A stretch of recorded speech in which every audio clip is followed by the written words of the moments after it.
Hi, I'm Captain Sarah Martinez. At my sister's rehearsal dinner, she stood up and announced I was uninvited to her wedding. The wedding I'd paid $47,000 for, because my military baggage would ruin her perfect day. What they didn't know, the sister they called broken, had spent 3 tours defusing bombs in Afghanistan and coordinating humanitarian relief for thousands. But this was the battlefield that finally taught me the difference between loyalty and being used. And when the venue coordinator called me ma'am and saluted, my whole family froze. They didn't just erase me, they spent me. So I stopped writing checks and started reading contracts. Preparing and narrating this type of story took us long efforts and hard work. So if you are enjoying the story, please consider subscribing to our channel. Before we continue, let me know in the comments what time you're watching this and where you're from. Because today's story might remind you of the moment you realized some people see your kindness as weakness, until it's too late. The humidity in Savannah that evening wrapped around everything like a wet blanket, making even the elegant riverside venue feel suffocating. I'd arrived 30 minutes early to the rehearsal dinner, a habit drilled into me from years of mission briefings where being late could cost lives. Old patterns die hard, especially when you've spent a decade learning that preparation keeps people alive. I pulled into the circular drive of the Magnolia House, a restored antebellum mansion that overlooked the river, Spanish moss hanging like curtains from the ancient oaks. The place cost more per hour than most people made in a month, but I'd wanted Elena's day to be perfect. She'd dreamed about this venue since we were kids, cutting pictures out of Southern Living magazine and taping them to her bedroom wall. The valet, a kid barely out of high school in a crisp white shirt, took my keys with the kind of careful respect he probably reserved for the luxury cars that usually graced this driveway. My Honda Civic looked embarrassingly modest next to the BMWs and Mercedes already parked, but I'd learned long ago that what mattered wasn't what you drove, but where you'd been willing to go. I smoothed down my navy dress, the one I'd bought specifically for tonight, and checked my reflection in the car window. The scar along my left temple, mostly hidden by carefully styled hair, caught the evening light. A souvenir from Kandahar, courtesy of an IED that had taken out our convoy's lead vehicle. The fragments had missed anything vital, but they'd left their mark, a permanent reminder that I'd been places my family couldn't even pronounce. The gift I carried was wrapped in silver paper with a white satin bow. Inside, a crystal picture frame engraved with Elena's and Marcus's initials, surrounding a photo from our childhood. Elena and I were at the beach, maybe 8 and 10 years old, building an elaborate sandcastle while Dad cheered us on from his beach chair. She'd been so proud of that castle, even though I'd done most of the engineering to keep it from collapsing when the tide came in. I'd hoped the gift might bridge something between us, a reminder of when we'd been a team instead of strangers sharing DNA. The massive front doors opened to reveal exactly what I'd expected. A carefully orchestrated display of Southern elegance. Crystal chandeliers cast warm light over polished hardwood floors, and waiters in bow ties moved through the crowd, carrying silver trays of champagne and bourbon cocktails. Fresh magnolia blossoms adorned every surface, their heavy perfume mixing with the sound of refined laughter and classical guitar music drifting from a corner where a musician played softly. Everyone looked like they'd stepped out of a country club catalog. The women wore pastel dresses and pearl necklaces, their hair styled in perfect waves, while the men sported seersucker suits and bow ties. I recognized most of them: Elena's sorority sisters, Marcus's fraternity brothers, family friends who'd known us since childhood, but somehow always seemed surprised when I showed up to family events, as if they'd forgotten I existed between gatherings. Sarah, my mother's voice cut through the ambient conversation. Patricia Martinez approached with her arms extended, but her smile didn't quite reach her eyes. She wore a pale pink cocktail dress that probably cost more than my monthly rent, her silver hair swept into an elegant chignon that had clearly required professional assistance. Mom. I accepted her brief hug, noting how she held herself slightly apart, as if she were greeting an acquaintance rather than her daughter. The place looks beautiful. Elena has such exquisite taste, she said, her eyes already scanning the room for more important conversations. She's worked so hard to make everything perfect. You know how much this day means to her. I nodded, swallowing the urge to mention that Elena's exquisite taste had been funded entirely by my bank account. Not just the venue, but the flowers, the photographer, the band, the open bar, even the designer dress that had required 3 fittings and cost more than some people's cars. Elena had called me 6 months ago, voice trembling with tears, explaining that Marcus's family had promised to cover the wedding costs, but had backed out at the last minute due to some vague financial setback. "I don't know what I'm going to do," she'd sobbed into the phone. "We've already put deposits down on everything. The vendors are threatening to cancel, and Marcus is talking about postponing until next year. But Sarah, I can't wait another year. I just can't." So I'd done what I always did. I'd fixed it. Transferred money from my savings account, the one I'd been building since my first deployment, planning for a future that seemed increasingly uncertain with each passing year. The money I'd saved by living in base housing and eating MREs and sending most of my combat paid directly to the bank because there wasn't much to spend it on when you were stationed in places where the local economy ran on bartering and prayer. "Where should I put this?" I asked, holding up the wrapped gift. Mom glanced at it briefly. "Oh, there's a table in the corner. Elena's opened a few already, but I'm sure she'll appreciate whatever you've brought." The gift table sat underneath a massive oil painting of some long-dead plantation owner, surrounded by towering arrangements of white roses and baby's breath. Crystal and silver gleamed under the soft lighting, obviously expensive presents from people who could afford to be generous without feeling it in their bank accounts. I placed my modest offering among the others, where it immediately looked out of place, like a grocery store flower arrangement at a florist's convention. "Sarah Elizabeth Martinez." The voice behind me carried the particular tone of forced enthusiasm that meant trouble. I turned to see Aunt Margaret bearing down on me, her substantial frame draped in flowing floral chiffon, a martini already in her hand despite the early hour. "Aunt Margaret?" I accepted her aggressive hug, breathing in her cloud of expensive perfume mixed with gin. "Well, look at you," she said, holding me at arm's length with the critical eye of someone appraising livestock. "You've lost weight. Are they feeding you properly in the army?" "I'm not active duty anymore," I reminded her gently. "I've been out for 8 months now." "Oh, that's right. Elena mentioned you were having some trouble adjusting." Her voice dropped to a whisper, as if discussing a terminal illness. "These young veterans, they have such a hard time finding their place in the real world. All that violence and trauma, it changes people." I felt my jaw tighten but kept my expression neutral. The real world.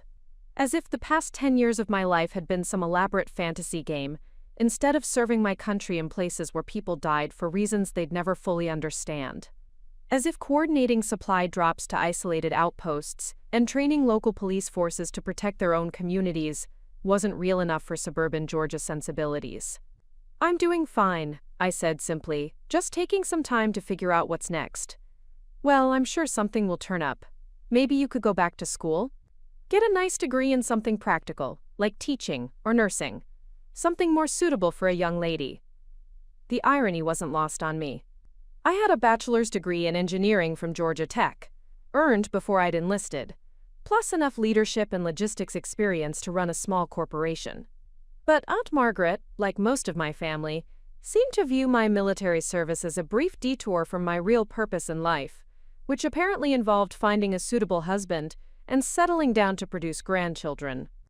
"We'll see," I said, because it was easier than explaining that I'd been offered a consulting position with a defense contractor that would pay more than she made selling real estate, or that I'd been considering graduate school options that would make her practical suggestions look quaint. The sound of a microphone being tapped drew everyone's attention to the front of the room, where Elena stood radiant in a flowing white dress that managed to be both elegant and attention-grabbing. Her dark hair fell in perfect waves over her shoulders, and her makeup was flawless despite the humid evening. Marcus stood beside her, tall and handsome in his navy suit, the kind of man who'd never questioned whether he belonged anywhere. "Thank you all so much for being here tonight," Elena began, her voice carrying easily through the room. "Tomorrow is going to be the most important day of my life, and having all of you here to celebrate with us means everything." The crowd murmured appreciatively, and I found myself smiling despite everything. Whatever our differences, Elena looked genuinely happy, and that had to count for something. "I want to thank our families for all their love and support," she continued, her eyes finding Mom and Dad near the front of the room. Especially my parents, who taught me that dreams are worth fighting for, and Marcus's family, who've welcomed me with open arms. She paused, scanning the room, her gaze passing over me without acknowledgement before moving on. Not unusual. Elena had perfected the art of selective visibility years ago. And I want to thank everyone who helped make tomorrow possible. Planning a wedding is like coordinating a military operation. A few people chuckled at this, though I suspected none of them had ever coordinated an actual military operation. And we couldn't have done it without all the people who believed in us and supported us along the way. More murmurs of agreement, more raised glasses. I stood quietly near the back, hands clasped in front of me, waiting for what I knew wouldn't come. Elena had always been talented at expressing gratitude in general terms that managed to thank everyone and no one simultaneously. Tomorrow is going to be perfect because of all of you, she concluded, raising her champagne flute. So here's to love, to family, and to new beginnings. The toast was enthusiastic, glasses clinking throughout the room as people drank to Elena's happiness. I raised my water glass. I'd learned long ago that alcohol and family gatherings were a dangerous combination, and took a small sip, tasting nothing but obligation. As the evening wore on, the rehearsal dinner took on the rhythmic quality of a well-orchestrated performance. Conversations flowed in predictable patterns, compliments about the venue, speculation about tomorrow's weather, gentle teasing about the bachelor and bachelorette parties from the previous weekend. I moved through it all like a ghost, present but somehow invisible, contributing the occasional nod or polite laugh when directly addressed. The dining room had been transformed into something from a magazine spread. Round tables draped in ivory linens were scattered throughout the space, each centerpiece a towering arrangement of white hydrangeas and trailing ivy. Gold charger plates caught the light from the overhead chandeliers, and delicate place cards written in calligraphy directed guests to their assigned seats. Everything was perfect, down to the last detail, because Elena had insisted on perfection and I had made it financially possible. I wandered through the room, looking for my name among the carefully arranged place cards.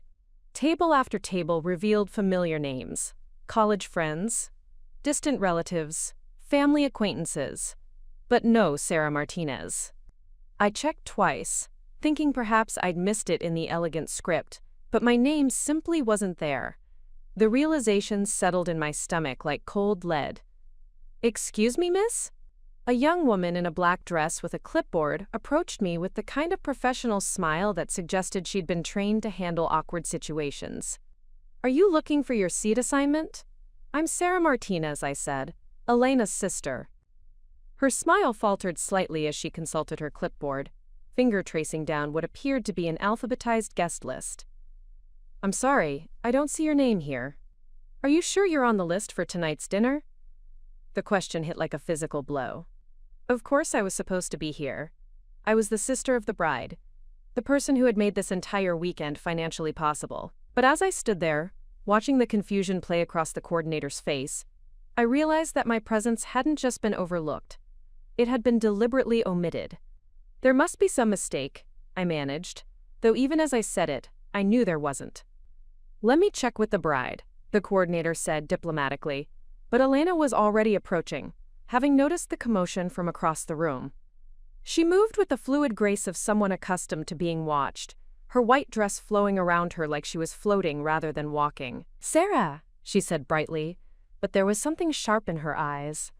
"I didn't expect to see you here tonight." The coordinator looked between us, clearly uncomfortable with whatever family drama she'd stumbled into.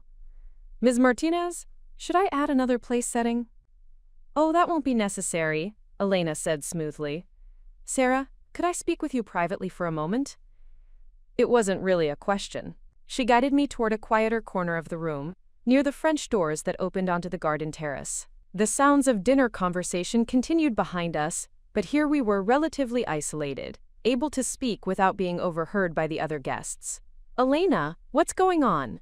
I asked quietly. "Why isn't my name on the seating chart?" She took a breath, and I could see her gathering herself the way she always did before delivering news she knew would be unwelcome. It was the same expression she'd worn when she told me she was dropping out of her master's program. Or when she'd announced she was moving in with Marcus after knowing him for only 3 months. "Sarah, I need you to understand something," she began, her voice taking on the patient tone she might use with a difficult child. "Tomorrow is the most important day of my life. Everything has to be absolutely perfect. And with everything you've been going through lately—" "What have I been going through?" I repeated. "The transition from military life, the adjustment issues, the anger problems." She said the last part quietly, as if the words themselves were dangerous. "Anger problems?" I felt something cold and sharp settle in my chest. "Elena, what are you talking about?" "Mom told me about the incident at Christmas dinner, how you got upset when Uncle Robert was asking about your service, how you just walked out without saying anything to anyone. And Aunt Margaret mentioned that you seemed really on edge at Cousin Jennifer's baby shower. People are concerned about you, Sarah. They're worried that you might have an episode or something." The memory of Christmas dinner came flooding back. Uncle Robert, deep in his cups and feeling patriotic after watching too much Fox News, had spent 20 minutes explaining to me how we should have, quote, "just turned the whole Middle East into a parking lot," and asking why it had taken us so long to finish the job over there. When I tried to explain the complexities of nation building and cultural sensitivity, he talked over me, growing louder and more belligerent with each bourbon. I'd excused myself quietly and gone for a walk rather than engage in an argument that would have ruined everyone's evening. "That's what you call an anger problem?" I asked, removing myself from a situation instead of arguing with a drunk relative. "You just left, Sarah. You didn't say goodbye to anyone. You made it weird for everyone." "I made it weird?" The phrase hung in the air between us like an accusation. Elena sighed, and I could see her patience wearing thin. This conversation wasn't going the way she'd planned, and Elena had always struggled when reality didn't conform to her expectations. "Look, I know this is hard to hear, but people are uncomfortable around you now. You're different than you used to be. Harder, more intense. And tomorrow is supposed to be a celebration, not a therapy session." Each word felt like a small knife, carefully placed and deliberately twisted. The person standing in front of me was my sister, the same girl I'd helped with homework and protected from schoolyard bullies and cheered for at every soccer game and piano recital. But the woman speaking to me now was a stranger wearing Elena's face. "So you're uninviting me," I said flatly, "from your wedding, the wedding I paid for." "I'm not uninviting you," she said quickly, though we both knew that's exactly what was happening.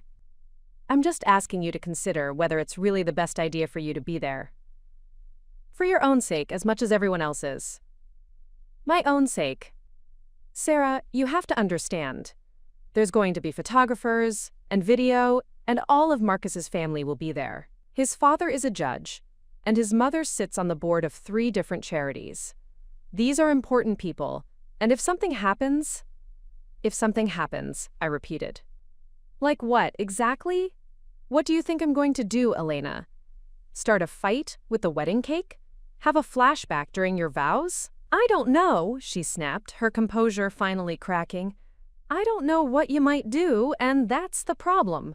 You're unpredictable now. Everyone's walking on eggshells around you, afraid to say the wrong thing, because we don't know what might set you off."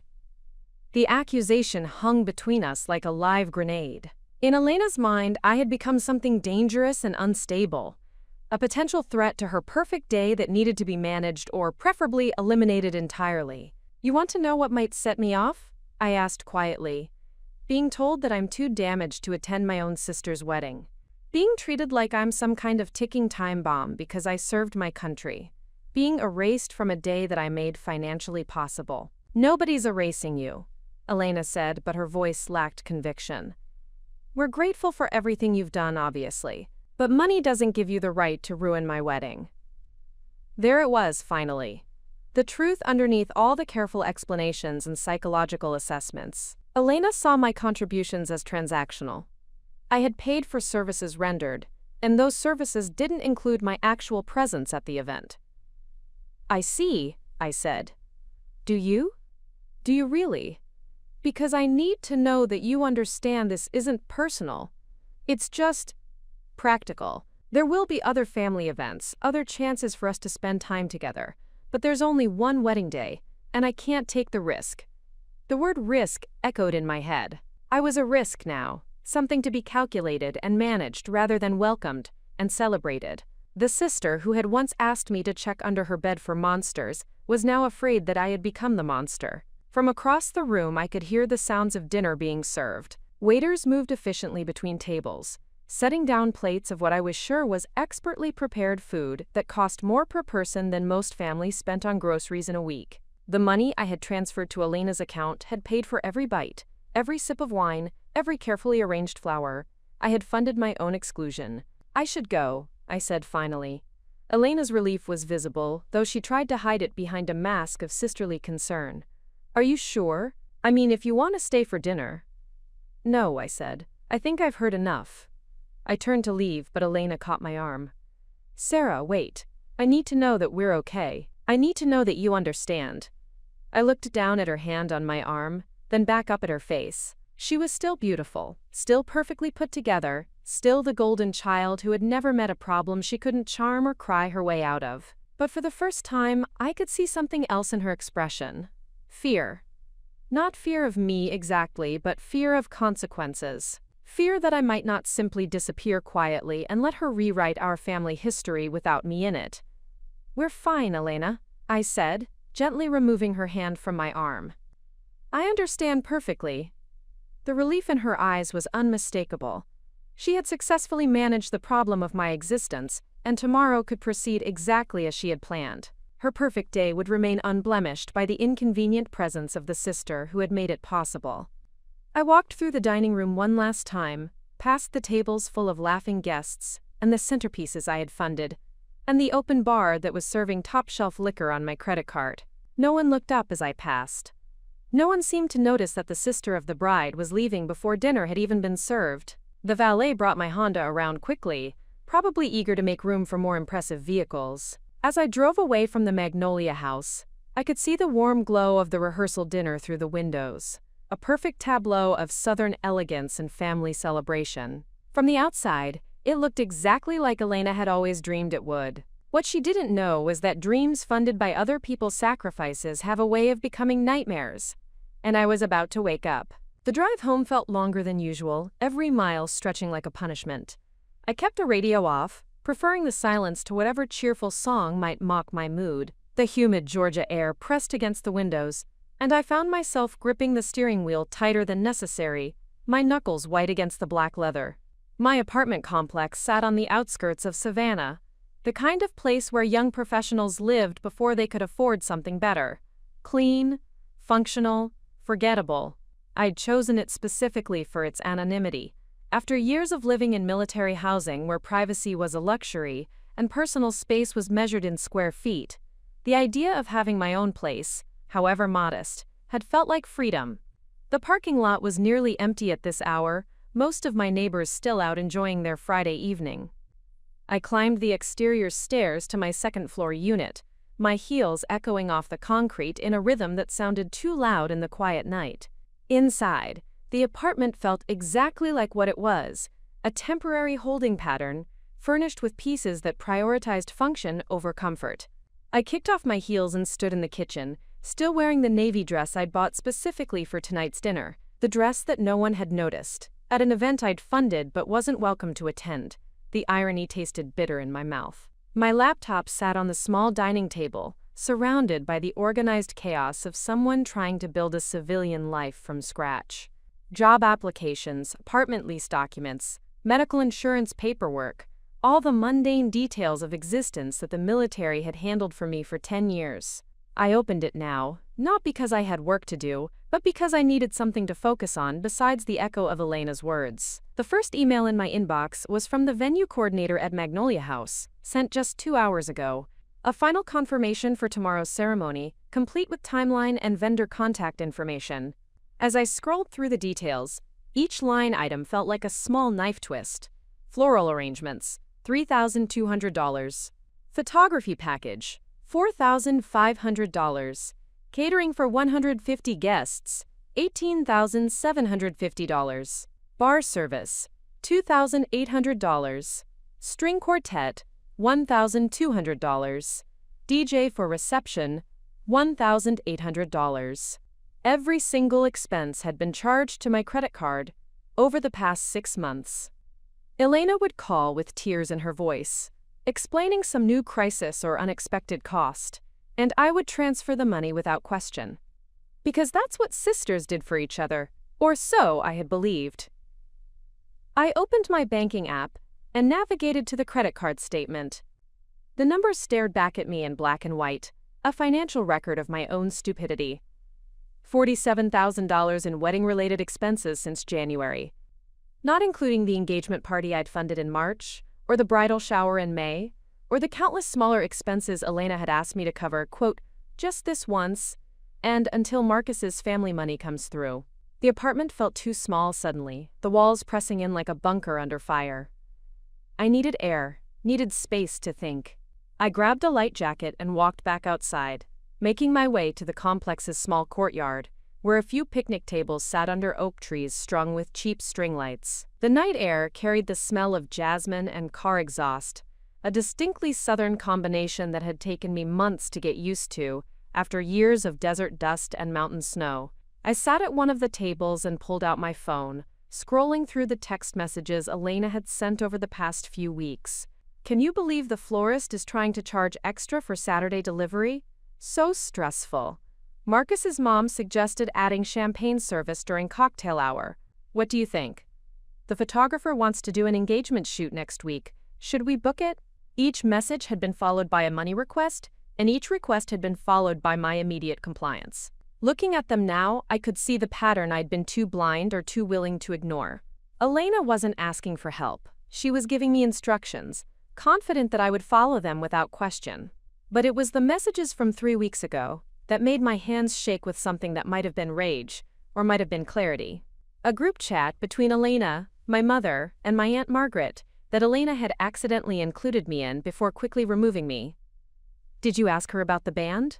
Mom had written. Already handled? She said yes, obviously. Sarah never says no to anything I ask for. Good. Marcus's family will be impressed with the music selection. They don't need to know who paid for it. As far as they're concerned, we're handling everything ourselves. Smart girl. No need to make things complicated. Elena had removed me from the chat within minutes, but not before I'd seen enough to understand that my financial contributions weren't just expected. They were being deliberately hidden from Marcus's family. I was funding their perfect wedding while being painted as too unstable to attend. The worst part wasn't even the money. Money could be earned back. Debts could be paid off. Credit scores could recover. The worst part was the systematic way I'd been erased from Elena's narrative. Not just excluded, but actively hidden, as if my existence was somehow embarrassing or inconvenient. I thought about the engagement photos Elena had posted on social media, carefully cropped to show only her and Marcus against various picturesque backdrops. Photos that had been taken at locations I'd scouted and paid for, during sessions I'd arranged and funded. In every caption, she thanked Marcus for making her dreams come true, thanked their parents for their love and support, thanked their friends for their excitement and encouragement. My name never appeared. Not once. Bas Vintrant, the same pattern had emerged with the bridal shower. I'd reserved the private dining room at the country club, arranged for the flowers, coordinated with the caterers, even picked up Elena's dry cleaning the morning of the event because she was too stressed to handle one more thing. But when Elena posted photos from the party, I was either cropped out entirely or relegated to the background, my presence diminished to the point of invisibility. I had become a ghost in my own sister's life, existing only when she needed something from me and disappearing the moment my usefulness ended. My phone buzzed with a new text message. Elena, probably checking to make sure I hadn't caused a scene after leaving the rehearsal dinner. Hope you got home safely. Thanks for understanding about tomorrow. Family is complicated, but I know you'll always be there for me when it matters. The casual assumption in that message, that I would continue to be there for her despite being banned from her wedding, revealed everything about how Elena saw our relationship. I was a resource to be accessed when needed, not a person deserving of respect or consideration. I stared at the message for a long time, thumb hovering over the keyboard. Part of me wanted to respond with the kind of anger that had been building in my chest since I left the rehearsal dinner. Part of me wanted to explain exactly how her words had felt, how her casual dismissal of my service and sacrifice had cut deeper than any physical wound I'd received overseas. Instead, I deleted the message without responding and opened my contact list. There was a number I'd saved months ago, but never called, filed under emergencies only. Brad Chen, a former Army buddy who'd transitioned into civilian life 2 years before me and now worked for a private security firm in Atlanta. He'd told me to call if I ever needed anything, military brotherhood and all that, but I'd been too proud to take him up on the offer. Now, sitting in the humid Georgia night with Elena's dismissal echoing in my head, pride seemed like a luxury I couldn't afford. "Sarah? Holy shit, is that really you?" Brad's voice came through the phone, warm and familiar, exactly the same as it had been during our deployment in Kabul. "Hey Brad, sorry to call so late." "Are you kidding? It's barely 10 o'clock on a Friday night. I'm just sitting here watching Netflix and feeling old. What's going on? You sound weird." I found myself laughing despite everything. Brad had always been direct, cutting through pretense with the efficiency of someone who'd learned to read situations quickly and accurately. It was a skill that served him well in combat zones and apparently in civilian life as well. "I need some advice," I said, "about contracts and legal stuff." "Okay, now I'm definitely interested. What kind of contracts are we talking about?" I explained the situation as objectively as I could, laying out the financial details and the timeline of events without editorial comment. Brad listened without interrupting, occasionally making small sounds of understanding or disbelief. "So let me get this straight," he said when I finished. "You paid for your sister's entire wedding, she banned you from attending because she thinks you're unstable, and the wedding is tomorrow? That's the summary, yes. And you have documentation of all the payments?" "Every single transaction. I keep good records."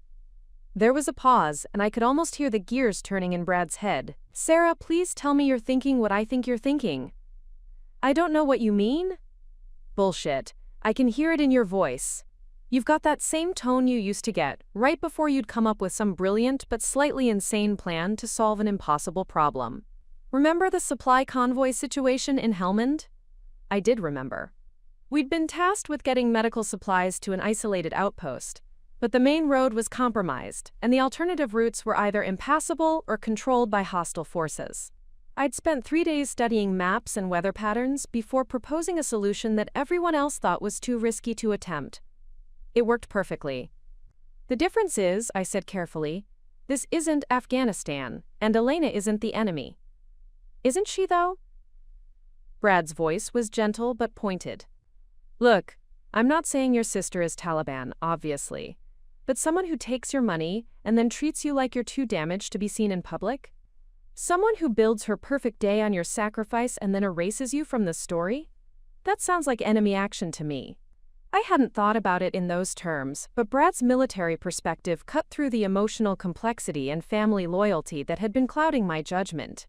Stripped of sentiment and blood relation, Elena's behavior looked exactly like what it was: a campaign of exploitation and humiliation. "What are you suggesting?" I asked. "I'm suggesting that you have options you probably haven't considered: legal options, financial options, strategic options." He paused. "How much do you trust me?"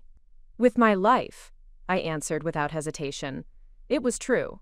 Brad and I had shared foxholes and convoy duty, and the kind of trust that only develops when failure means people die. Good.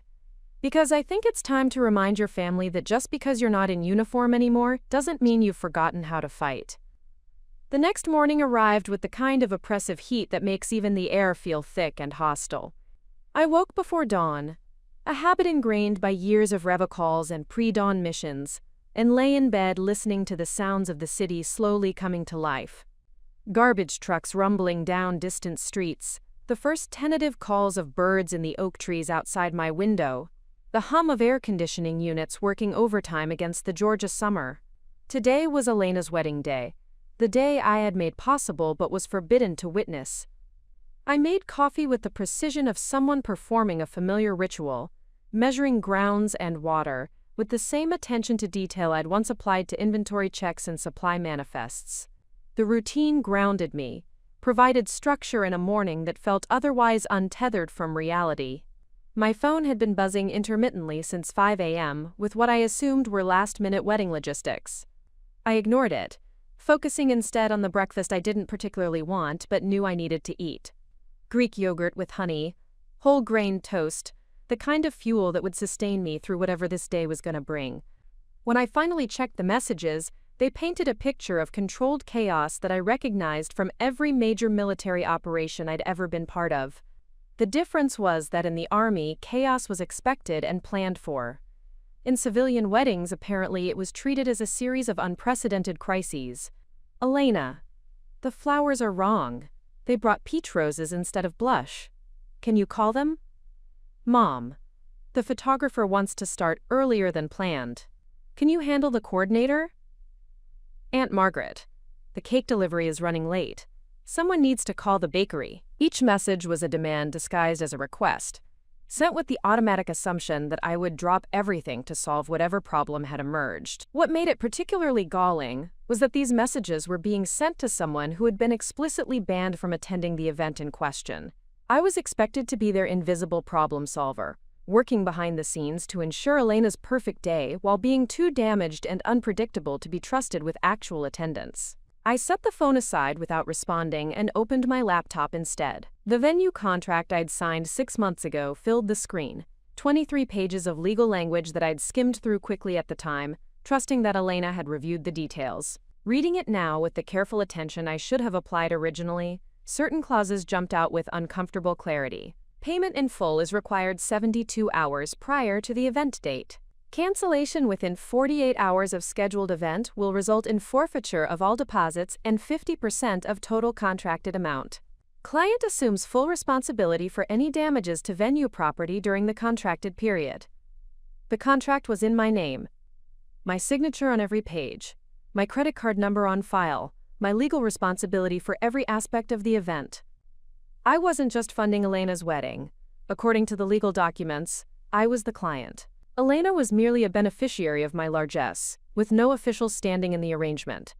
My phone rang, interrupting my review of the contract terms. The caller ID showed a number I didn't recognize, but something about the timing felt significant. Ms. Martinez? The voice was professional, female, with the crisp efficiency of someone accustomed to handling logistics under pressure.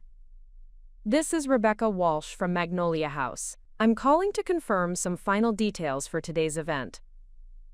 Of course, I said carefully. We've had some questions come up regarding the timeline, and since you're the primary contact on the contract, I wanted to run through the schedule with you directly. The ceremony is set for 4 p.m., with cocktail hour to follow at 5:30, and dinner service beginning at 7.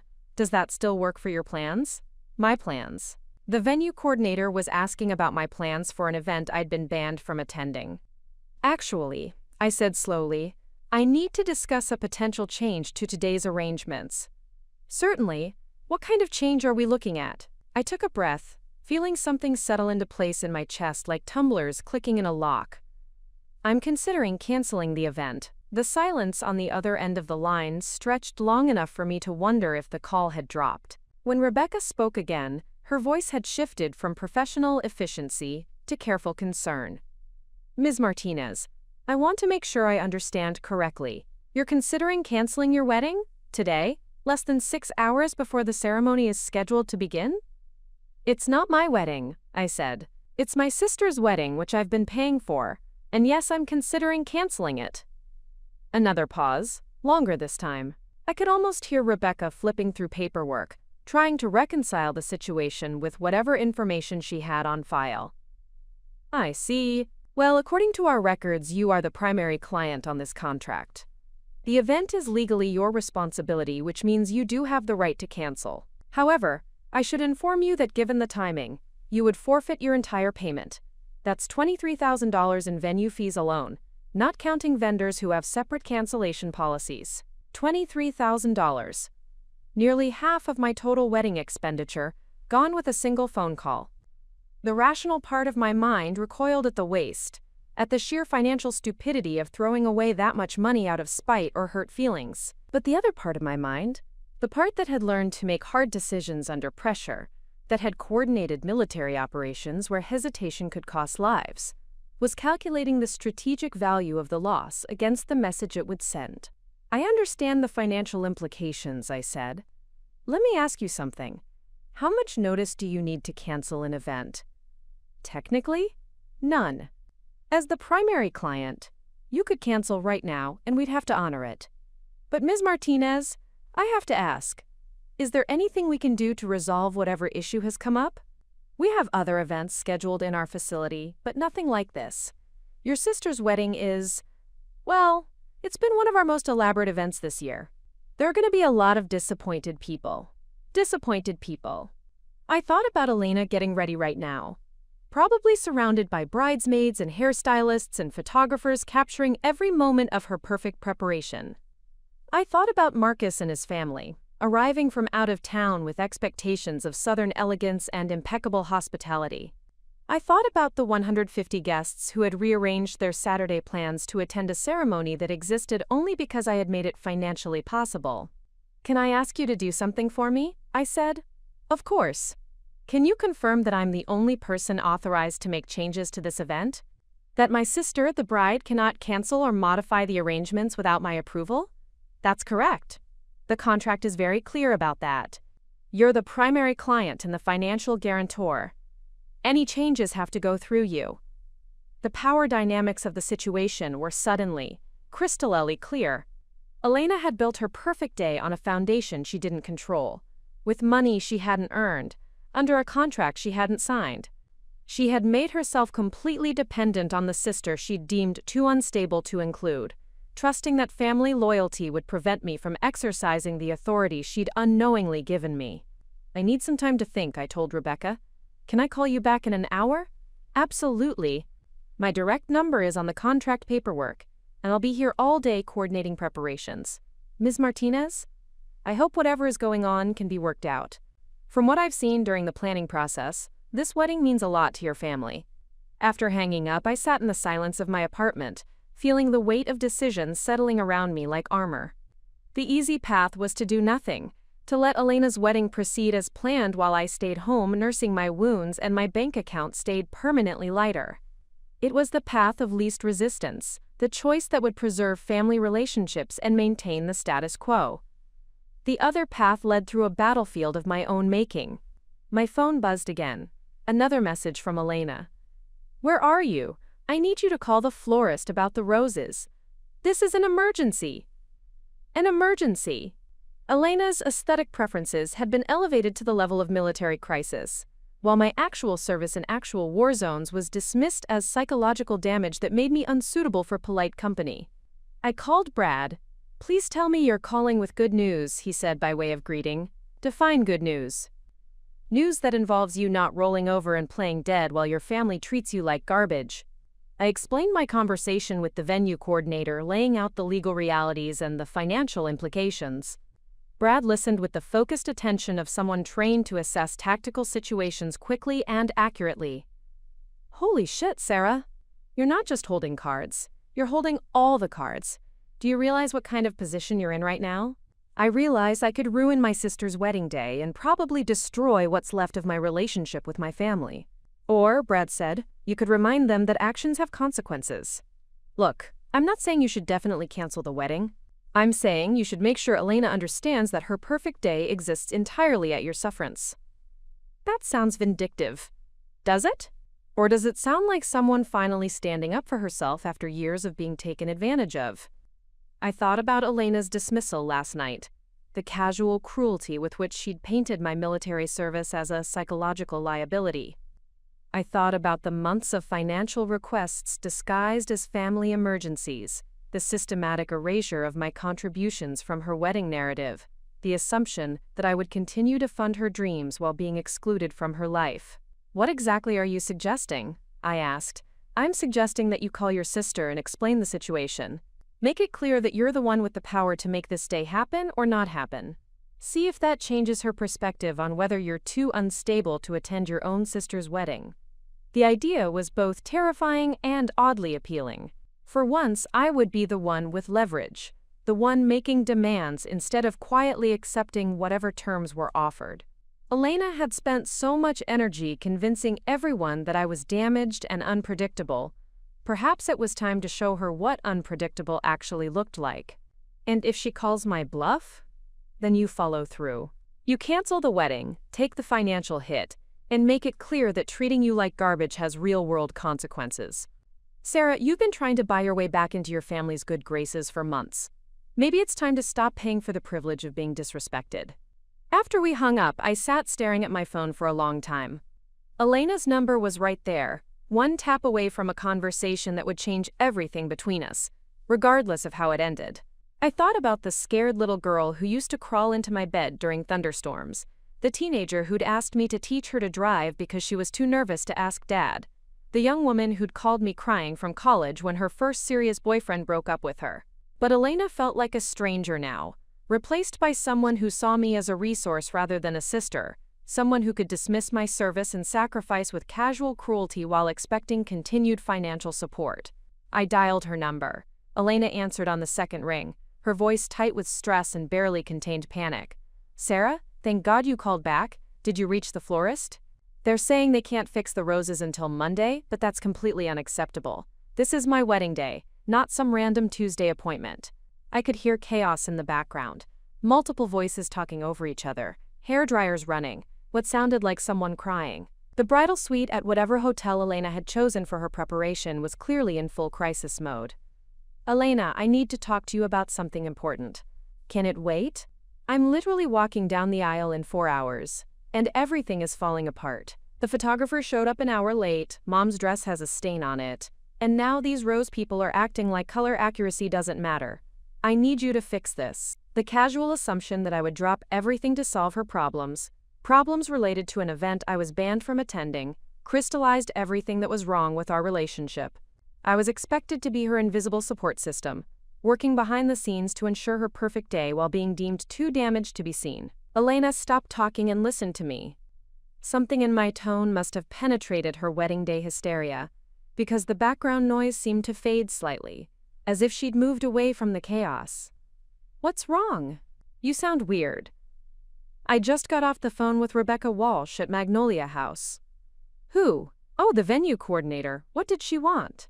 "She wanted to confirm some final details with me as the primary client on the contract." There was a pause, and I could almost hear Elena's brain trying to process what I'd just said while simultaneously juggling a dozen other wedding day crises. Preparing and narrating this type of story took us long efforts and hard work. So if you are enjoying the story, please consider subscribing to our channel. "Gani Thai? Okay, and what details?" "The details of where I have the legal authority to cancel your wedding." The silence stretched so long I thought the call might have dropped. When Elena spoke again, her voice had changed completely, the frantic edge replaced by something colder and more calculating. "What are you talking about?" "I'm talking about the fact that the venue contract is in my name. My signature, my credit card, my legal responsibility. Which means I'm not just funding your wedding, Elena. I'm the client, you're just the beneficiary." "That's," she started, then stopped. I could picture her mind racing, trying to find a way to reframe the situation that didn't acknowledge the power dynamic she'd unknowingly created. "That's what, Elena?" "That's just paperwork. Legal technicalities. You know this is my wedding." "Do I? Because yesterday you made it very clear that I'm too unstable and damaged to attend. You painted my military service as a psychological liability and banned me from an event I funded entirely. So I'm wondering, if I'm too dangerous to be a guest, how can I be trusted to be the client?" I could hear her breathing, quick and shallow, the sound of someone realizing they'd made a critical miscalculation. "Sarah, you're being ridiculous. You're not going to cancel my wedding over hurt feelings." "Hurt feelings?" The phrase hung in the air like an accusation. "Elena, you told me I was too damaged to attend my own sister's wedding. You erased me from every aspect of your narrative while using my money to fund your dreams. You've spent months treating me like a walking ATM with psychological problems. Those aren't hurt feelings. That's systematic disrespect. I never said you were damaged. You said I had anger problems and adjustment issues. You said people were uncomfortable around me because I was unpredictable and intense. You said there was a risk I might have an episode during your ceremony. What would you call that? The background noise had completely faded now. I imagined Elena had found somewhere private to take this call, probably a bathroom or empty hotel room where her bridesmaids couldn't overhear. I was trying to protect you, she said finally. People have been talking, making comments about how different you are since you got back. I thought it would be easier for everyone if I just stayed home and paid the bills? That's not what I meant. Then what did you mean, Elena?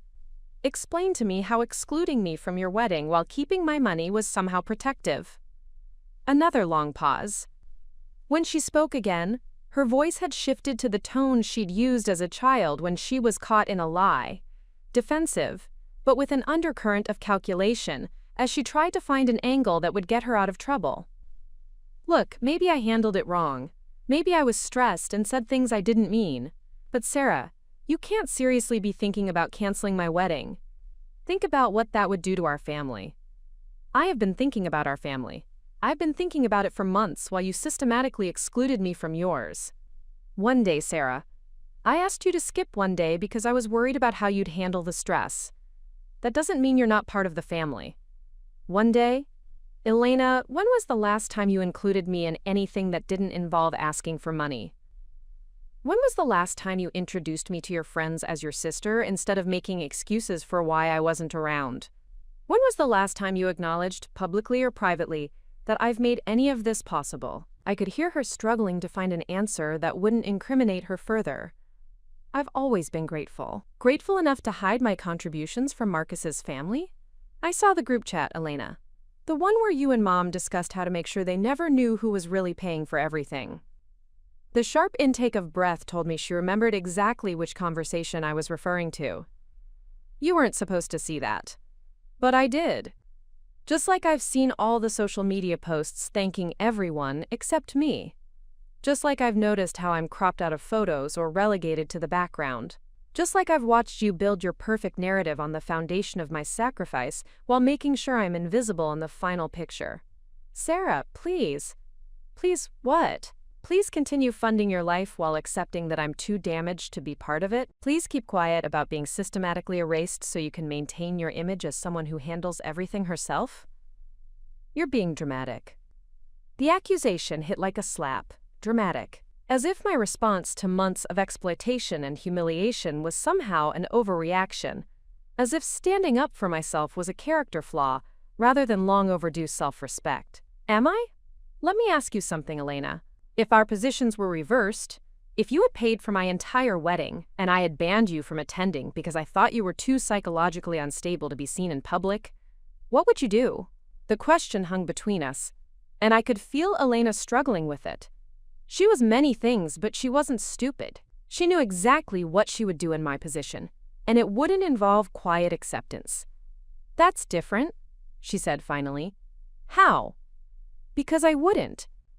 I would never. She trailed off, unable to complete a sentence that would require her to either admit she was more vindictive than me, or acknowledge that her behavior had been indefensible. You wouldn't do that, Elena? You wouldn't stand up for yourself? You wouldn't demand to be treated with basic respect by your own family? You wouldn't expect gratitude for a $47,000 gift? $47,000?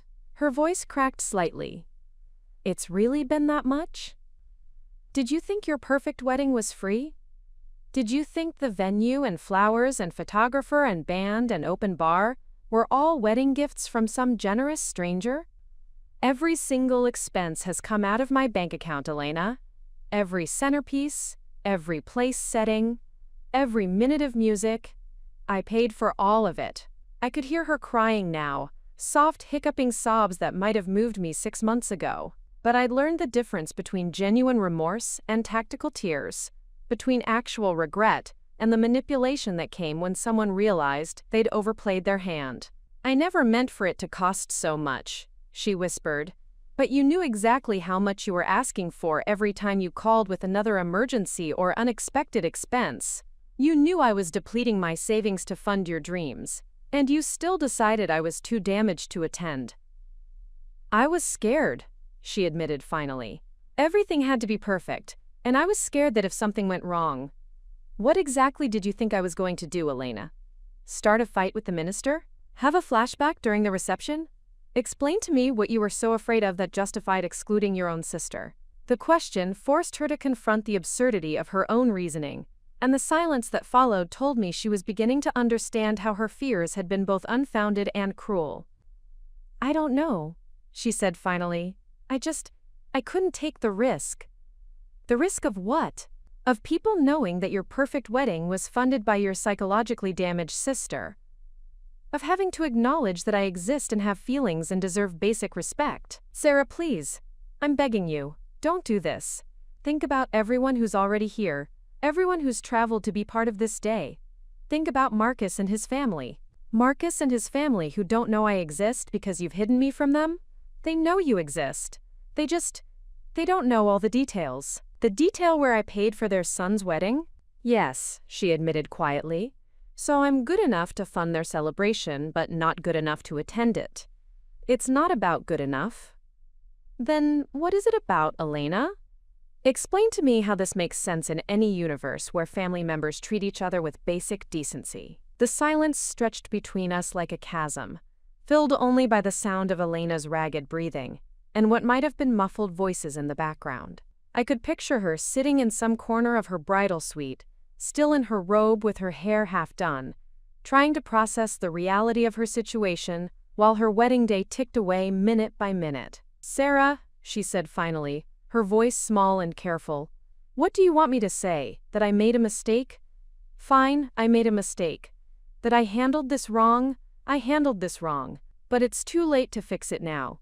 People are already here, the vendors are setting up, everything is in motion. You can't just stop a wedding. I can, actually. That's exactly what I'm trying to explain to you. But you won't. The words came out as half statement, half question, as if she was testing the boundaries of what she could still take for granted. You wouldn't actually do that to me. To our family. The assumption in her voice, that I would ultimately choose family loyalty over self-respect, that my love for her would override my need for basic dignity, crystallized everything wrong with our relationship. Elena had built her entire approach to me on the belief that I would always choose her happiness over my own well-being. Our family, I repeated. Elena, yesterday you told me I wasn't really part of your family in the Proch sense. You said having me at your wedding was a risk you couldn't take. So which is it? Am I family when you need something from me, and a liability when you don't? I never said you weren't family. You said I wasn't family in the brand sense. What does that even mean? I could hear her struggling to find an explanation that wouldn't make her sound worse than she already did. The phrase had slipped out during our conversation with Marcus's family, revealing how she actually thought about our relationship when she wasn't carefully managing her words. I meant, Marcus's family is very image-conscious. They care about appearances and social standing. I was worried that if they knew about your struggles, my struggles, your adjustment issues, the therapy, the way you've been since you got back, the therapy I've been going to for processing 10 years of military service, the, quote, adjustment issues that involve transitioning from active combat to civilian life? Those struggles? Yes. No. It's not that there's anything wrong with therapy, but Marcus's father is very traditional, and his mother sits on the board of the country club, and they have certain expectations about the kind of family they're joining. The truth was finally emerging, layer by layer. Elena hadn't excluded me because she was genuinely concerned about my mental health. She'd excluded me because she was ashamed of me, because my military service and its aftermath didn't fit the pristine narrative she wanted to present to her new in-laws. So you hid me, I said. You took my money and hid my existence because you were embarrassed that your sister is a veteran with PTSD. I didn't say you had PTSD, but that's what you meant, isn't it? When you talked about my anger problems and adjustment issues, and the risk of me having an episode, you were diagnosing me with a condition you don't understand to justify treating me like a shameful family secret. Sarah, that's not. Do you know what I actually did in Afghanistan, Elena? Do you have any idea what my job was? You were in logistics, she said uncertainly. I was in explosive ordnance disposal. I defused bombs. I spent 3 tours crawling through compounds and vehicles and roadside ditches, disarming devices designed to kill American soldiers and Afghan civilians. I saved lives, Elena. Hundreds of them. And yes, I went to therapy afterward because that's what responsible people do when they've spent years in life-or-death situations. I could hear her breathing change, becoming more rapid and shallow. I coordinated supply convoys through hostile territory. I trained local police forces to protect their own communities. I helped distribute medical aid and clean water to villages that hadn't seen either in years. That's what your psychologically damaged sister did while you were getting your Instagram followers to vote on nail polish colors. Sarah, I didn't know. You didn't know because you never asked. You decided that my military service was something embarrassing to be managed rather than something honorable to be proud of. You turned my sacrifice into your shame. The background noise had completely disappeared now. I imagined Elena had locked herself in a bathroom, trying to have this conversation without her bridesmaids and mother overhearing the destruction of her perfect day. "What do you want from me?" she asked finally. "Do you want me to apologize? I'm sorry. I'm sorry I hurt your feelings and made you feel excluded. But Sarah, I can't change what's already happened. The wedding is in 3 hours. Everyone is here. What do you want me to do? I want you to understand what you've done. I want you to acknowledge that taking someone's money while treating them like a liability isn't a mistake. It's exploitation. I want you to admit that you've been using me. I haven't been using you. Haven't you? Elena, in the past 6 months, how many times have you called me for something other than money? How many conversations have we had that didn't end with you asking me to pay for something?" The silence told me she was actually trying to remember and finding the same thing I would have found. Nothing. I've been busy with wedding planning. Busy spending my money on your wedding planning. There's a difference. Sarah, please. I know I've made mistakes, but destroying my wedding isn't going to fix anything. It's just going to hurt everyone. Me, Marcus, our parents, all the guests who traveled here. How does that help anyone? It helps me, I said quietly. It helps me understand that my self-respect is worth more than your perfect day. That's incredibly selfish. The accusation hit like a physical blow. After months of selflessly funding her dreams while being systematically excluded from her life, I was being called selfish for finally standing up for myself. Selfish? I repeated. Elena, I gave you $47,000. I emptied my savings account to make your dreams come true. I funded every aspect of your perfect day while accepting that I was too damaged to attend. And when I finally ask for basic respect and acknowledgement, I'm selfish? You're talking about ruining my wedding day over a misunderstanding. A misunderstanding? My voice rose despite my efforts to stay calm. You banned me from your wedding because you thought I might have a psychological episode in front of your in-laws. You told me I was too unstable to be trusted at a family event. You systematically erased me from your wedding narrative while using my money to fund it. What part of that was a misunderstanding? I was stressed and scared, and I said things I didn't mean. You meant them, Elena. You meant every word. You've been planning this exclusion for weeks, maybe months. You had contingency plans for managing the Sarah problem while keeping the Sarah funding. This wasn't a moment of wedding day panic. This was a calculated decision to use me and discard me. I could hear her crying harder now, the kind of desperate sobs that came when someone realized they'd lost control of a situation they thought they could manage. "What do you want me to do?" she asked through her tears. "Tell me what you want and I'll do it. I want you to understand that actions have consequences. I want you to learn that you can't treat people like disposable resources and expect them to keep enabling your behavior. I want you to realize that respect isn't something you can put on layaway while you cash in on someone's love. So you're going to cancel my wedding? You're really going to do that? I'm going to call Rebecca Walsh and explain that there's been a family emergency, that the event needs to be postponed due to circumstances beyond our control. Sarah, no, please no, I'm begging you. You should have thought about that before you decided I was too psychologically damaged to attend my own sister's wedding. I'll invite you. I'll call everyone right now and tell them you're coming. I'll have them set up another place at the head table. I'll make sure everyone knows you paid for everything. I'll fix this, I promise." The desperation in her voice was genuine, but it was the desperation of someone trying to avoid consequences. not someone who actually understood what she'd done wrong. Elena, do you think this is about getting an invitation? Do you think I want to attend your wedding now, after everything you've said about me? Do you think I want to sit at your head table while everyone whispers about the crazy sister who forced her way into the ceremony? Then what do you want? I want you to learn that treating people badly has consequences. I want you to understand that love isn't unconditional when it only flows in one direction.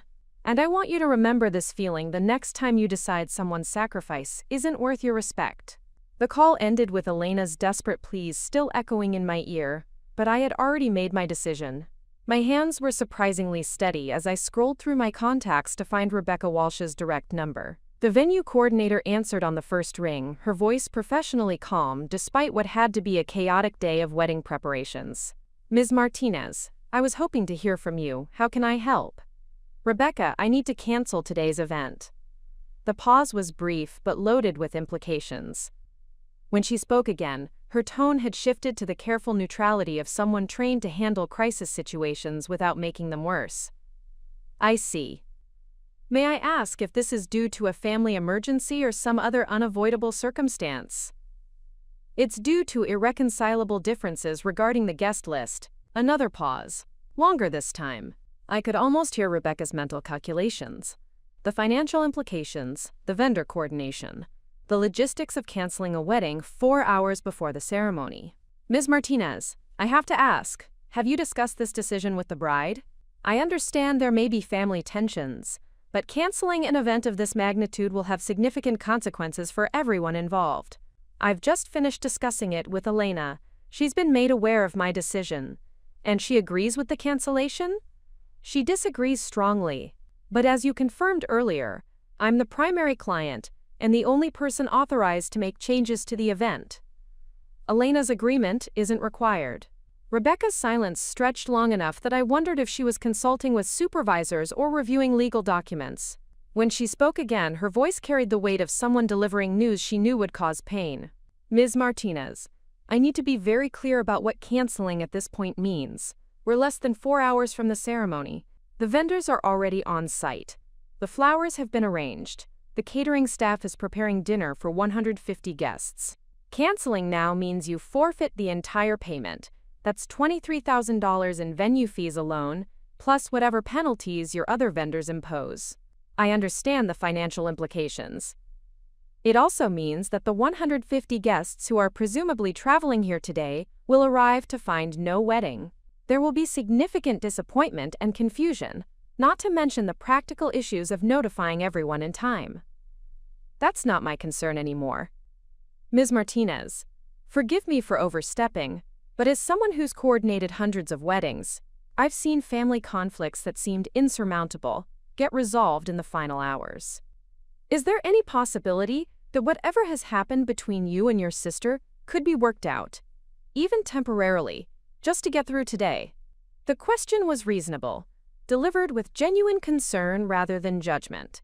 Rebecca had no way of knowing the full context of my relationship with Elena, the months of financial exploitation, the systematic exclusion, the casual cruelty with which my military service had been dismissed. "No," I said simply, "there isn't." "Then I need to start making calls. Canceling an event this size requires coordination with multiple vendors, and some of them may already be en route. Do you want me to handle the notifications, or would you prefer to contact people directly?" "You handle the vendors. I'll take care of family notifications." "Understood." "Ms. Martinez, I have to say, in 15 years of coordinating events, I've never had a client cancel 4 hours before a wedding. This is going to be challenging. I'm sure you'll handle it professionally. Of course, should I expect any pushback from the bride or other family members? Sometimes in situations like this, people show up anyway, hoping to change the client's mind." The question made me realize I hadn't fully considered the practical implications of my decision. Elena and her bridesmaids were probably still at their hotel, but other family members might already be at the venue or on their way. Marcus and his groomsmen could be anywhere. Guests might start arriving soon, expecting to attend a wedding that would no longer exist. "It's possible," I admitted. "Elena is persistent when she doesn't get her way." "I understand. We'll make sure our security staff is briefed on the situation, If anyone becomes disruptive, we'll handle it appropriately. After ending the call with Rebecca, I sat in the stillness of my apartment, feeling the weight of what I'd just done settle around me like gravity. In the space of a single phone call, I had transformed Elena's perfect day into a disaster that would ripple through our family for years to come. My phone was already buzzing with incoming calls and messages. Elena's name appeared on the screen first, followed quickly by my mother's number, then Aunt Margaret's.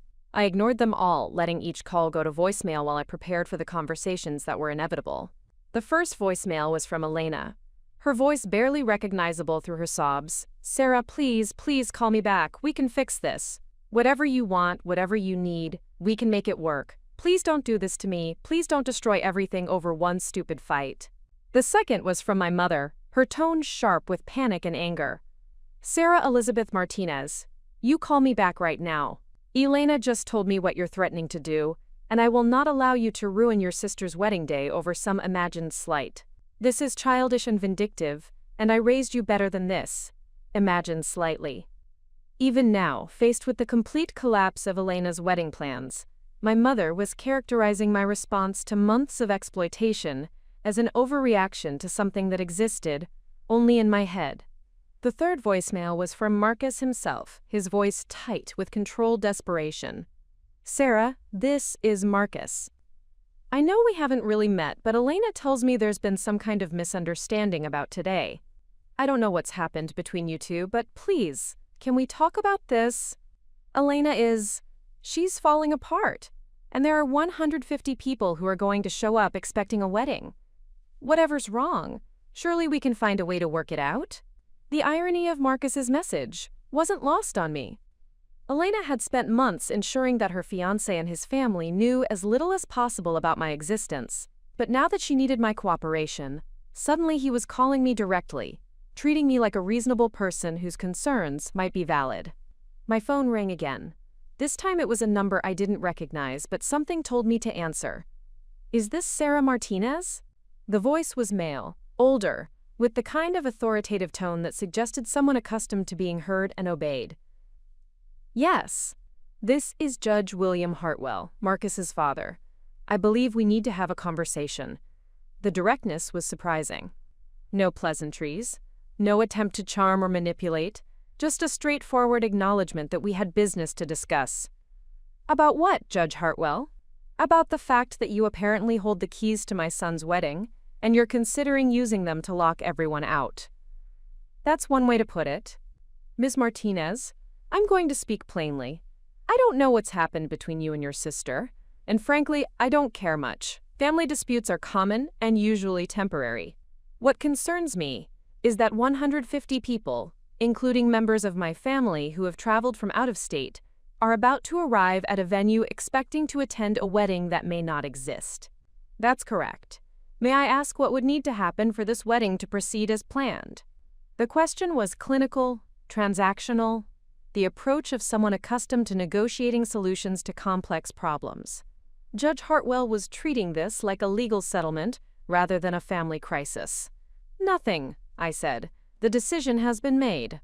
"Ms. Martinez, I understand you're upset about something, but surely there's a resolution that doesn't involve causing pain to dozens of innocent people who have done nothing wrong. Judge Hartwell, let me ask you something. What has your future daughter-in-law told you about me?"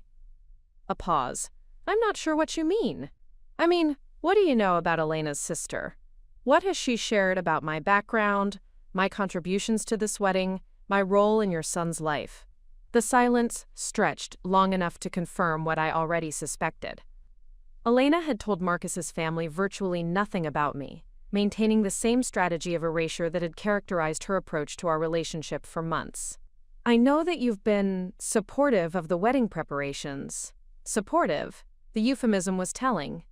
Elena had managed to acknowledge my financial contributions without revealing their extent or significance.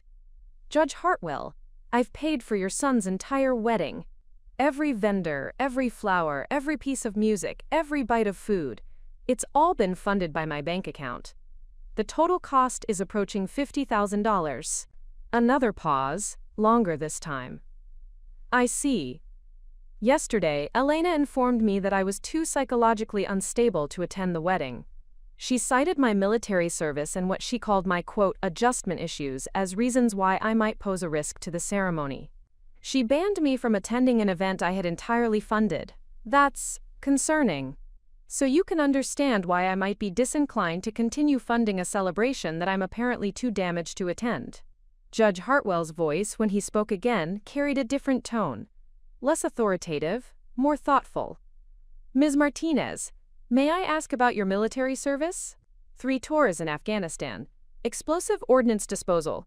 I was decorated for my service and received an honorable discharge. And your sister characterized this service as a psychological liability? She said I had anger problems and adjustment issues. She was concerned I might have an episode during the ceremony that would embarrass her in front of your family. The silence that followed told me Judge Hartwell was reassessing the situation, viewing it through the lens of someone who understood the value of military service and the injustice of Elena's characterization. Ms. Martinez, what would it take to resolve this situation? It can't be resolved, Judge Hartwell. The damage has been done. Elena has made it clear how she views me and my service, and I've made it clear that I won't continue to fund my own humiliation. Surely there's some middle ground. There isn't. The wedding has been canceled. The vendors have been notified. It's over. When Judge Hartwell spoke again, his voice carried the weight of someone who had just realized the full implications of his future daughter-in-law's behavior. Ms. Martinez, I want you to know that if I had been aware of your service and your contributions, this situation never would have occurred. Your treatment has been unconscionable. Thank you for saying that. For what it's worth, you have my respect and my apologies for any role my family may have played in this injustice. Your family didn't play a role, Judge Hartwell. They were kept in the dark, just like everyone else Elena found inconvenient to her narrative. After ending the call, I realized that Elena's strategy of hiding me from Marcus's family had backfired spectacularly. Judge Hartwell's reaction suggested that had he known the truth about my contributions and Elena's treatment of me, he would have intervened long before things reached this point. But it was too late for interventions now. The machine of Elena's perfect day had already begun grinding to a halt. My phone didn't stop buzzing for the next hour. Each incoming call brought a new voice, a new level of panic, a new attempt to convince me to reverse my decision. I let most of them go to voicemail, but the messages painted a vivid picture of the chaos spreading through Elena's carefully orchestrated world. Aunt Margaret. Sarah, this is absolutely ridiculous. Your mother is beside herself. Elena is having some kind of breakdown, and you're being completely unreasonable. Whatever Elena said or did, this is not the way to handle it. Cousin Jennifer. I just heard what's happening and I can't believe it. Sarah, I know family stuff is complicated, but there are children coming to this wedding. My kids have been looking forward to this for weeks. How do I explain to them that there's no wedding because Aunt Sarah got mad? Marcus's best man, whose name I didn't even know. Ms. Martinez, this is David Chen, Marcus's best man. I don't really understand what's going on. But Marcus is, well, he's not handling this well. Is there anything I can do to help sort this out? Each message reinforced the same narrative, that I was being unreasonable, that my response was disproportionate to whatever minor family disagreement had sparked it. No one seemed to grasp that this wasn't about a single argument or a moment of hurt feelings. This was about months of systematic exploitation finally reaching its inevitable conclusion. At exactly 2:30 p.m., 90 minutes before the ceremony was scheduled to begin, my doorbell rang. I looked through the peephole to see my mother standing on the small concrete landing, still wearing her pale pink dress from last night's rehearsal dinner but looking significantly less composed. Her carefully styled hair was disheveled, her makeup smeared from crying, and her hands shook as she pressed the doorbell again. I opened the door without removing the chain lock, leaving just enough space to see her face clearly. Mom. Sarah Elizabeth, you open this door right now. We are going to talk about this like adults. We can talk like this. I am not having this conversation through a door chain like you're some kind of criminal. Let me in. The authority in her voice was the same tone she'd used when I was 8 years old and had tracked mud through the house, but I wasn't 8 anymore. And I wasn't in trouble for something I'd actually done wrong. Mom, say whatever you came to say. Her composure cracked completely. How could you do this? How could you destroy your sister's wedding day over some petty family squabble? This is the most important day of her life, and you're ruining it because your feelings got hurt. My feelings got hurt, I repeated. Mom, Elena banned me from her wedding because she thinks I'm psychologically unstable. She took $47,000 of my money and then decided I was too damaged to be seen at the event it paid for. She was stressed and overwhelmed. People say things they don't mean when they're planning a wedding. She meant it. She's been planning this exclusion for weeks, maybe months. She had a whole strategy for keeping me away while keeping my money. That's not true. It is true. I saw the group chat, Mom. The one where you and Elena discussed how to make sure Marcus's family never knew who was really paying for everything. You were both in on it. Patricia's face went pale, and I could see her remembering the conversation I was referencing. She'd been caught, and we both knew it. That was just to avoid complications. Marcus's family has money, and we didn't want them to feel awkward about not contributing. You didn't want them to know that the bride's family couldn't afford the wedding they were claiming to host. You were embarrassed by the truth. We were trying to protect everyone's dignity. Everyone's except mine. My mother stared at me through the gap in the door, and I could see her struggling to find an argument that didn't require admitting she'd participated in my systematic exclusion. Sarah, please. Whatever we did wrong, we can fix it later. But right now, there are 150 people who are going to show up expecting a wedding. There are vendors who have been working all day, flowers that have been arranged, a cake that's been decorated. You can't just throw all of that away. I can, and I have. But why? What does this accomplish except hurting everyone? It accomplishes something I should have done months ago. It sets boundaries. It makes consequences for treating me like a disposable resource. You're not disposable. Then why was I so easy to erase? Why could Elena build her entire wedding narrative without mentioning me once? Why was my contribution something to be hidden rather than celebrated? Patricia opened her mouth to respond, then closed it again. She couldn't answer because there was no good answer. The truth was that I had been disposable to them, valuable only for what I could provide, not for who I was. Sarah, I'm begging you. Don't do this to Elena. Don't do this to our family. I'm not doing anything to Elena. Elena did this to herself when she decided that taking my money while rejecting my presence was an acceptable way to treat her sister. She'll never forgive you for this. The threat was delivered with the kind of maternal authority that had once been powerful enough to shape my behavior. But I was no longer a child seeking approval, and Elena's forgiveness was no longer something I valued above my own self-respect. That's Elena's choice to make. And you'll never forgive yourself if you go through with this. Actually, Mom, I think I'll never forgive myself if I don't. I've spent months enabling Elena's treatment of me, funding my own humiliation, accepting disrespect because I thought that's what family loyalty required. I'm done with that. This will destroy our family. Our family was already destroyed. I just stopped pretending otherwise. Patricia stared at me for a long moment, and I could see her realizing that no amount of maternal pressure or guilt manipulation was going to change my mind. I had moved beyond the reach of her influence, past the point where family harmony mattered more than personal dignity. Elena is at the hotel, completely hysterical. She can't stop crying. She keeps saying she's sorry and that she'll fix everything, but it's too late because you've already called the venue. It is too late. The guests are going to start arriving in less than an hour. What am I supposed to tell them? Tell them the truth. Tell them that Elena decided her sister was too psychologically damaged to attend her own sister's wedding, and that sister decided not to continue funding an event she was banned from attending. I can't say that. Then tell them there was a family emergency. Tell them the wedding had to be postponed due to unforeseen circumstances. Tell them whatever you want, Mom. It's not my problem anymore. Patricia's shoulders sagged in defeat. She'd exhausted her arsenal of guilt, manipulation, and maternal authority, and none of it had worked.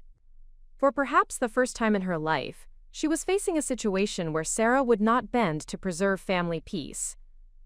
You're really going to do this? You're really going to let your sister's wedding be destroyed rather than swallow your pride for one day?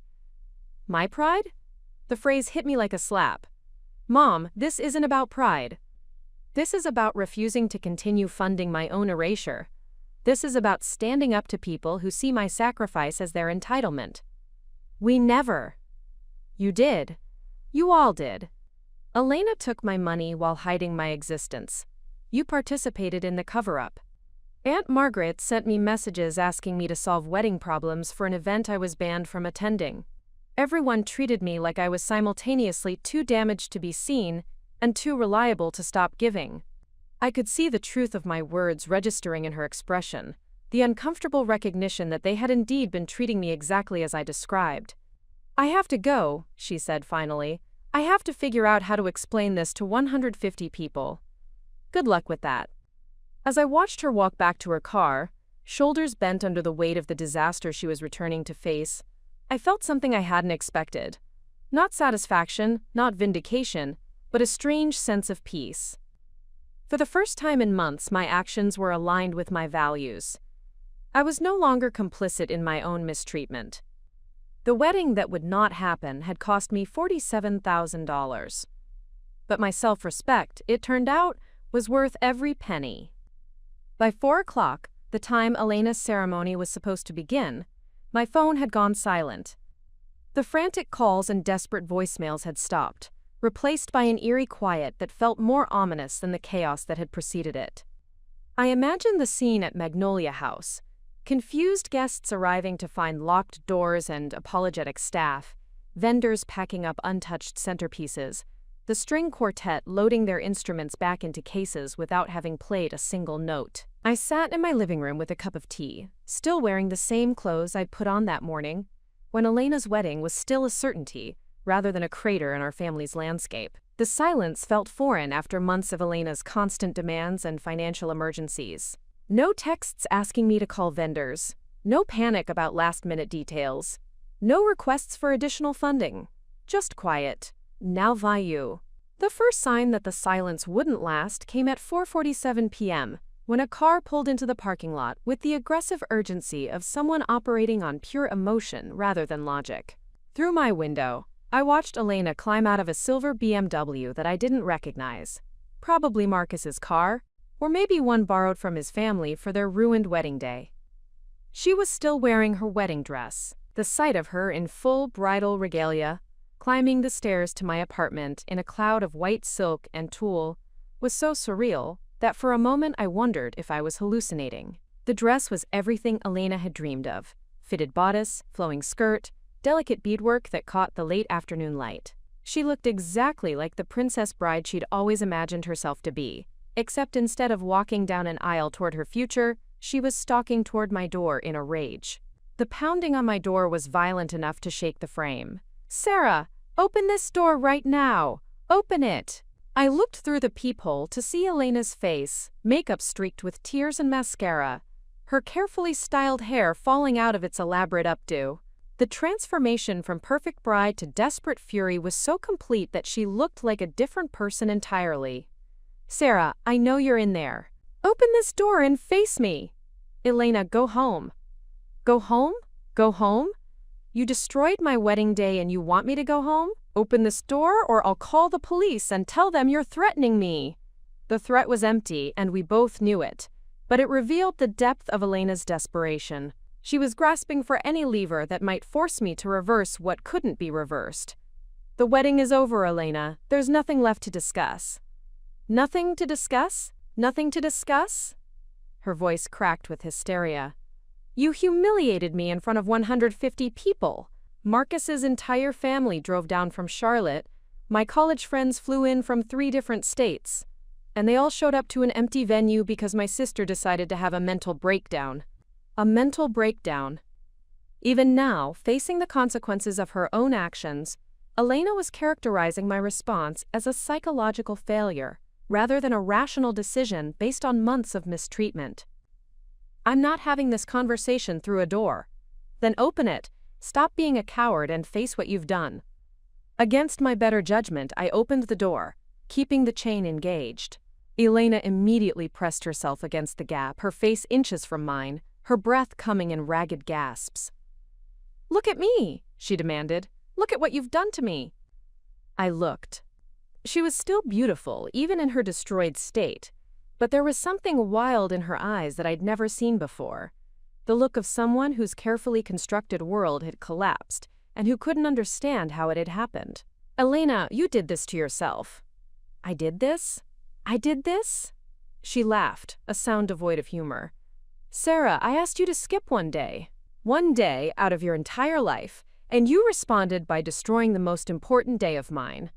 You didn't ask me to skip a day. You banned me because you thought I was psychologically unstable.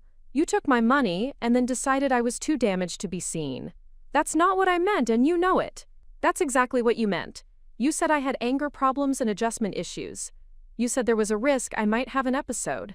You painted my military service as a mental health liability and used it to justify excluding me from an event I had entirely funded." Elena's face contorted with frustration. "I was trying to protect you." "People were going to be watching, judging, asking questions about why you've been so different since you got back. I thought it would be easier for everyone if I just disappeared while leaving my checkbook behind? That's not." She stopped, seeming to realize that any explanation she offered would only make her sound worse. "Elena, do you understand what you put me through? Do you have any idea what it felt like to be told that my own sister considered me too psychologically damaged to attend her wedding? You were not damaged. Then why did you ban me?" "Because—" She struggled to find words that wouldn't contradict her previous statement.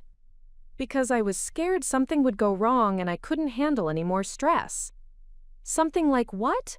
What exactly did you think I was going to do?" "I don't know. Maybe nothing. But I couldn't take the chance." The admission hung between us like a confession. Elena had destroyed our relationship based on hypothetical fears, rather than any actual evidence of instability. She had judged me unfit for public consumption based on nothing more than her own prejudices about veterans and PTSD. Do you hear yourself, Elena?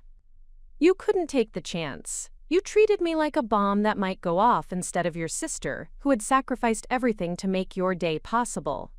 I know you're upset. I'm not upset. I'm done. There's a difference. Sarah, please, we can fix this. Marcus's family understands that there was a misunderstanding. Judge Hartwell said they're willing to reschedule, maybe have the ceremony next month. We can make this right. The offer revealed how little Elena understood about what had actually happened. She thought this was about logistics and timing, rather than fundamental respect and dignity. There's nothing to fix, Elena. You showed me exactly how you see me and our relationship. You can't take that back with a rescheduled ceremony.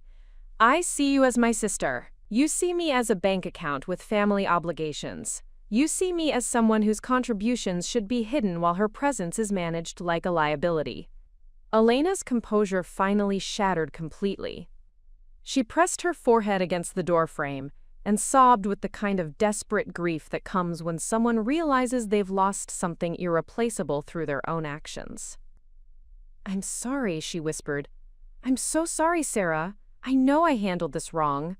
I know I hurt you. But please, please don't let this be how our story ends. Don't let one mistake destroy everything between us. One mistake? I stared at her through the gap in the door. Elena, this wasn't one mistake. This was months of systematic exclusion and exploitation. This was you building your perfect life on my sacrifice while making sure I was invisible in the final picture. I can change. I can do better. Just give me another chance. I gave you chances, Elena. I gave you $47,000 worth of chances. I gave you months of overlooking how you erased me from your narrative. I gave you the benefit of the doubt when you cropped me out of photos and failed to mention my contributions. I kept giving you chances right up until you told me I was too psychologically damaged to attend your wedding. She looked up at me with mascara-streaked cheeks and desperate eyes. What can I do? Tell me what I can do to fix this.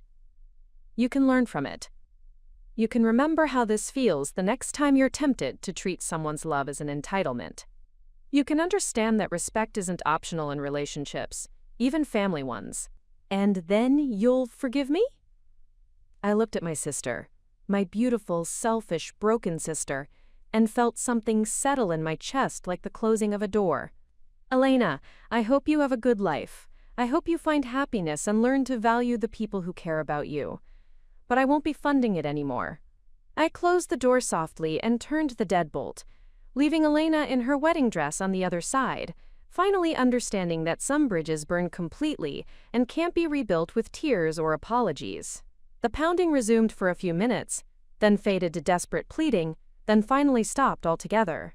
When I looked out the window, the BMW was gone, taking the last remnants of Elena's perfect day with it. 3 weeks later, I was sitting in a coffee shop in downtown Savannah, reviewing job applications on my laptop when Brad slid into the seat across from me. He'd driven down from Atlanta specifically to check on me, claiming he was in the area for work but fooling neither of us with the transparent excuse. "You look good," he said, signaling the barista for his usual black coffee. Rested. Less like someone carrying the weight of other people's expectations. "I feel lighter," I admitted. It's strange how much mental energy I was spending on managing Elena's crises and funding her dreams. I didn't realize how exhausting it was until it stopped. The past 3 weeks had been remarkably peaceful. No frantic phone calls about wedding emergencies, no guilt-laden requests for financial assistance, no carefully worded text messages designed to make me feel responsible for Elena's happiness. The silence that had initially felt foreign was becoming comfortable, like settling into a chair that actually fit. "Have you heard from any of them?" Mom called once, about a week ago. She wanted to know if I was ready to be reasonable about what she called, quote, the wedding situation. I told her there was no situation to be reasonable about. Elena made her choices, and I made mine. Brad nodded approvingly. "And your sister?" Radio silence. "I think she's finally realized that apologies and promises aren't going to fix this." I paused, considering how to explain the complex mix of relief and sadness that Elena's absence had brought. "Brad, for the first time in years, I'm making decisions based on what I want rather than what Elena needs. It's liberating and terrifying at the same time. What do you want?" The question was simple but profound. For so long, my wants had been secondary to Elena's needs, my goals subordinated to her emergencies, my resources redirected to her dreams. I'd become so accustomed to defining myself in relation to what others required from me that identifying my own desires felt like learning a new language. I want to use my skills for something meaningful. I want to work with other veterans who are transitioning to civilian life. I want to build relationships with people who see my service as something to be proud of rather than something to be managed. Sounds like you've been thinking about this. I've been thinking about a lot of things, including that job offer from the defense contractor in Virginia. The one I turned down because Elena needed me to stay close during her wedding planning. Brad raised an eyebrow. "The one that came with a 60% salary increase and full relocation assistance?" "That's the one. I called them yesterday. The position is still open. And I'm driving up next week for a final interview. If it goes well, I'll be moving to Arlington by the end of next month." The decision to leave Georgia felt both radical and inevitable. Staying meant remaining within reach of Elena's gravitational pull, subject to the family dynamics that had enabled months of exploitation. Leaving meant cutting the last threads that tied me to a life built around other people's needs. "What about your family? Are you ready to put that much distance between you and them?" I considered the question seriously.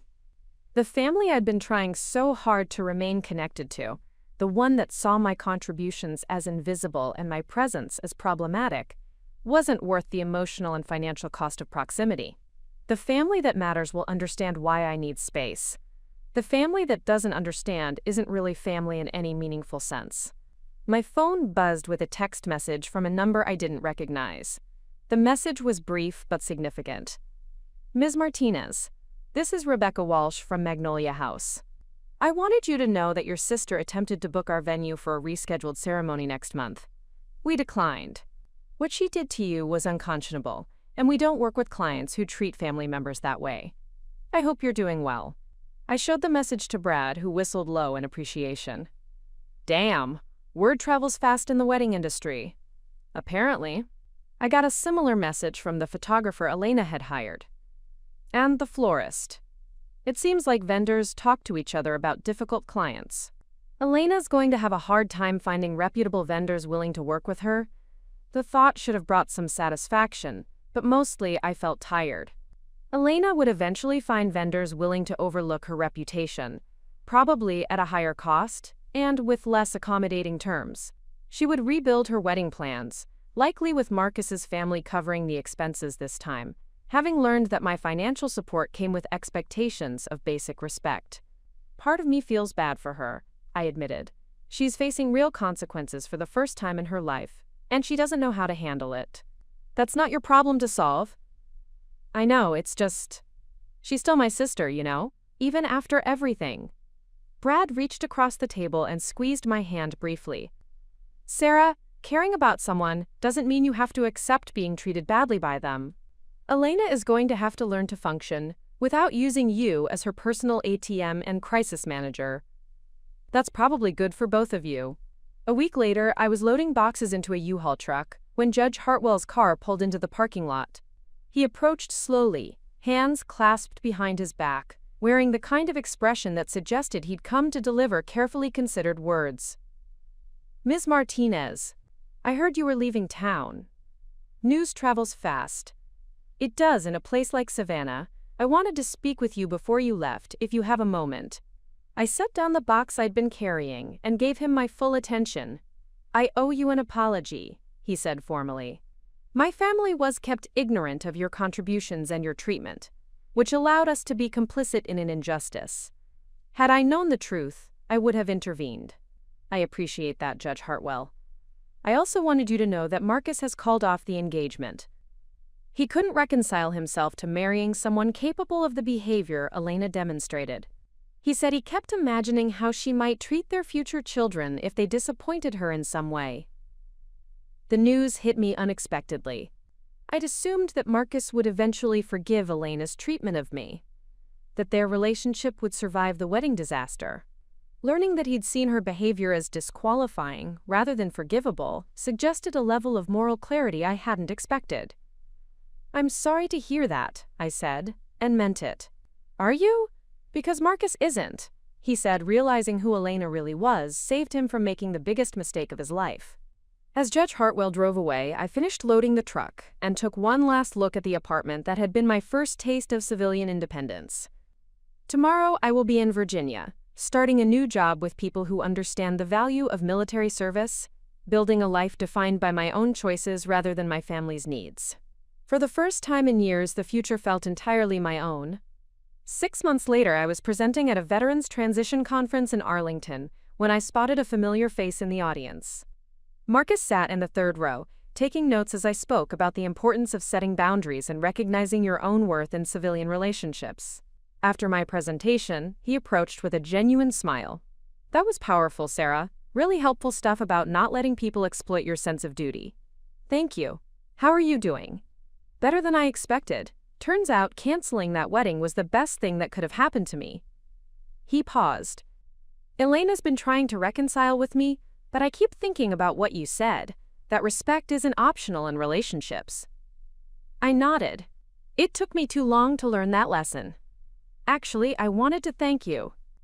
If you hadn't taken that stand, I might have married someone who saw kindness as weakness and love as entitlement. You saved me from that. As Marcus walked away, I felt something I hadn't expected. Gratitude.